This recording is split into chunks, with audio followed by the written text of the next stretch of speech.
Hi అండి, mirror work చూపిస్తున్నానండి. Mirror ఏ విధంగా కుట్టాలో, స్మాల్ మిర్రర్ అండి. ఈ మిర్రర్ పెట్టి ఈ విధంగా పెన్సిల్ పెట్టి కానీ పెన్ను పెట్టి కానీ మార్క్ గీసుకోవాలి. ఆ మార్క్ మీదే గొలుసు కుట్టాలండి.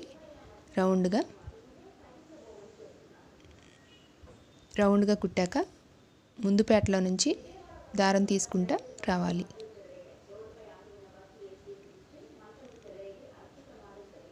చూడండి, నేను ఏ విధంగా తీస్తున్నానో ఆ విధంగా తీయాలి. ఆ విధంగా తీస్తే మిర్రర్ పెట్టాక లాగితే చక్కగా పైకి వస్తుందండి. చుట్టూ రౌండ్గా వచ్చాక మిర్రర్ పెట్టాలండి.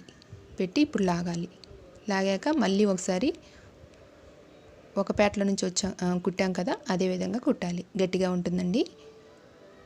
కావాలంటే పూసలు కుట్టొచ్చు చుట్టూ. నేను ఇదే వర్క్ 4 years కింద కుట్టానండి. ఆ బ్లౌజ్ చూపిస్తున్నాను. నచ్చితే లైక్ చేయండి, షేర్ చేయండి, సబ్స్క్రైబ్ చేయండి, కామెంట్ చేయండి. పూసలు పెట్టానండి, చాలా బాగుంది కదా.